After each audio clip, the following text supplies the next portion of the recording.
عزیز القدر سامعین اکرام، سلام مسنون۔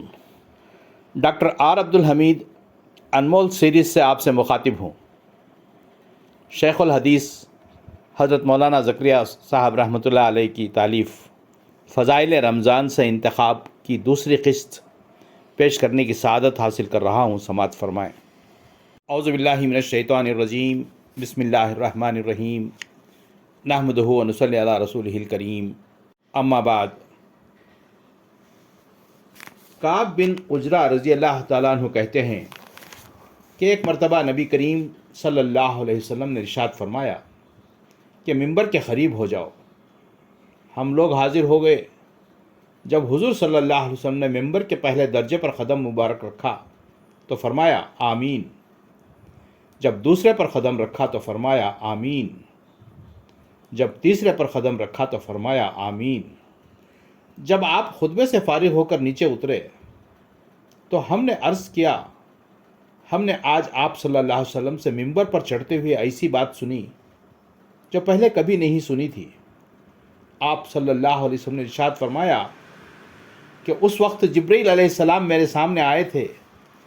جب میں پہلے درجے پر میں نے قدم رکھا تو انہوں نے کہا کہ ہلاک ہو وہ شخص جس نے رمضان المبارک کا مہینہ پایا اور اس کی مغفرت نہ ہوئی۔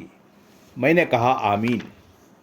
پھر جب میں دوسرے درجے پر چڑھا تو انہوں نے کہا ہلاک ہو وہ شخص جس کے سامنے آپ کا ذکر مبارک ہو اور وہ درود نہ بھیجے۔ میں نے کہا آمین۔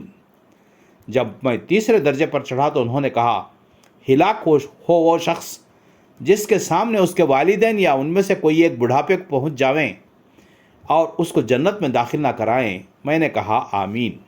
فائدہ، اس حدیث میں حضرت جبرائیل علیہ السلام نے 3 بددعائیں دی ہیں اور حضور اقدس صلی اللہ علیہ وسلم نے ان تینوں پر آمین فرمائی ہے۔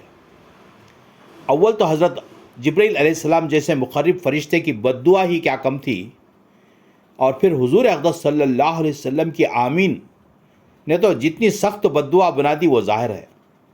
اللہ ہی اپنے فضل سے ہم لوگوں کو ان 3 چیزوں سے بچنے کی توفیق عطا فرمائیں اور ان برائیوں سے محفوظ رکھیں، ورنہ ہماری ہلاکت میں کیا تردد ہے۔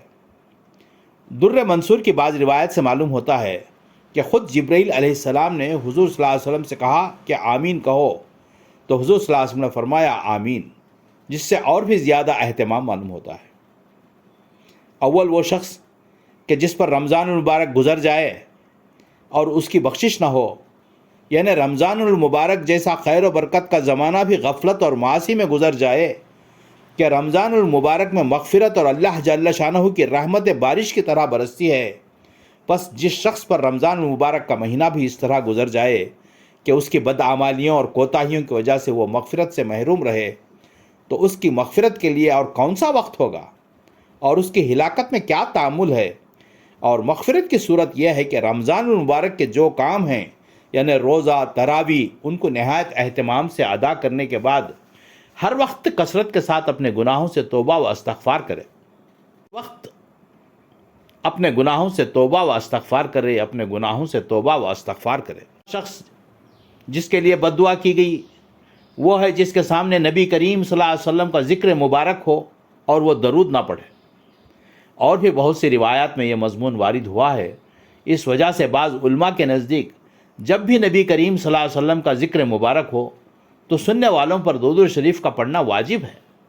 حدیث بالا کے علاوہ اور بھی بہت سے وعیدیں اس شخص کے بارے میں وارد ہوئی ہیں جس کے سامنے حضور صلی اللہ علیہ وسلم کا تذکرہ ہو اور وہ درود نہ بھیجے۔ بعض احادیث میں اس کو شقی اور بخیل تر لوگوں میں شمار کیا گیا، نیز جفاکار، جنت کا راستہ بھولنے والا، حتیٰ کہ جہنم میں داخل ہونے والا اور بد دین تک فرمایا ہے۔ یہ بھی وارد ہوا ہے کہ وہ نبی اکرم صلی اللہ علیہ وسلم کا چہرہ مبارک نہ دیکھے گا۔ تیسرے وہ شخص جس کے بوڑھے والدین میں سے دونوں یا ایک موجود ہوں اور ان کی اس قدر خدمت نہ کرے کہ وہ جس کی وجہ سے جنت کا مستحق ہو جائے۔ والدین کے حقوق کی بھی بہت سی احادیث میں تاکید آئی ہے۔ علماء اکرام نے ان کے حقوق میں لکھا ہے کہ مباح امور میں ان کی اطاعت ضروری ہے، نیز یہ بھی لکھا ہے کہ ان کی بے ادبی نہ کرے، تکبر سے پیش نہ آئے۔ ان کی بے ادبی نہ کرے، تکبر سے پیش نہ آئے، اگرچہ وہ مشرک ہوں۔ اپنی آواز کو ان کی آواز سے اونچی نہ کرے۔ ان کا نام لے کر نہ پکارے، کسی کام میں ان سے پیش قدمی نہ کرے، کسی کام میں ان سے پیش قدمی نہ کرے، امر بالمعروف و نہی عن المنکر میں نرمی کرے، اگر قبول نہ کریں تو سلوک کرتا رہے اور ہدایت کی دعا کرتا رہے، غرض ہر بات میں ان کا بہت احترام ملحوظ رکھے، والدین کا احترام ملحوظ رکھے۔ ایک روایت میں آیا ہے کہ جنت کے دروازوں میں سے بہترین دروازہ باپ ہے، جنت کے دروازوں میں سے بہترین دروازہ باپ ہے، تیرا جی چاہے تو اس کی حفاظت کر یا اس کو ضائع کر دے۔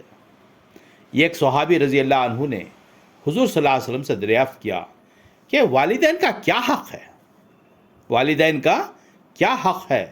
آپ صلی اللہ علیہ وسلم نے فرمایا وہ تیری جنت ہے یا جہنم، یعنی ان کی رضا جنت ہے اور ان کی ناراضگی جہنم ہے۔ یہ ایک حدیث میں آیا ہے کہ مطیع فرما بردار بیٹی کی محبت اور شفقت سے یہ ایک نگاہ والد کی طرف ایک مقبول حج کا ثواب رکھتی ہے۔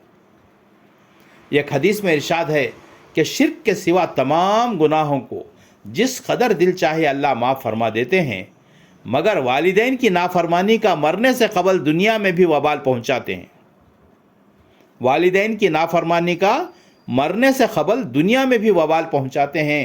ایک صحابی رضی اللہ عنہ نے عرض کیا کہ میں جہاد میں جانے کا ارادہ کرتا ہوں۔ حضور صلی اللہ علیہ وسلم نے دریافت فرمایا کہ تیری ماں بھی زندہ ہے؟ انہوں نے عرض کیا کہ ہاں۔ حضور صلی اللہ علیہ وسلم نے فرمایا جا ان کی خدمت کر، ان کے قدموں کے نیچے تیرے لیے جنت ہے۔ ایک حدیث میں آیا ہے کہ رضا باپ کی رضا میں ہے اور اللہ کی ناراضگی باپ کی ناراضگی میں ہے۔ اور بھی بہت سی روایات میں اس کا اہتمام اور فضل وارد ہوا ہے۔ جو لوگ کسی غفلت سے اس میں کوتاہی کر چکے ہیں، جو لوگ کسی غفلت سے اس میں کوتاہی کر چکے ہیں اور اب ان کے والدین موجود نہیں ہیں، شریعت مطہرہ میں اس کی تلافی بھی موجود ہے۔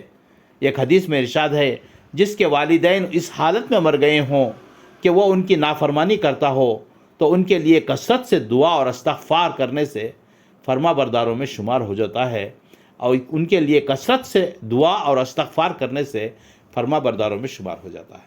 ایک دوسری حدیث میں وارد ہے کہ بہترین بھلائی باپ کے بعد اس کے ملنے والوں سے حسن سلوک ہے، باپ کے دوستوں سے، ان کے ملنے والوں سے حسن سلوک بہترین بھلائی ہے۔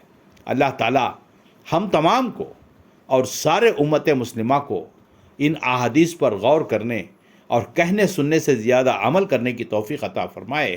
وآخر الدعوانا ان الحمدللہ رب العالمین۔ دوسری قسط کا اختتام کر رہا ہوں، ثواب جاریہ کی نیت سے اپنے دوست و احباب میں ضرور پہنچائیے گا اور اس ناچیز کو اپنی دعاؤں میں یاد رکھیے گا۔ والسلام، ڈاکٹر عبدالحمید۔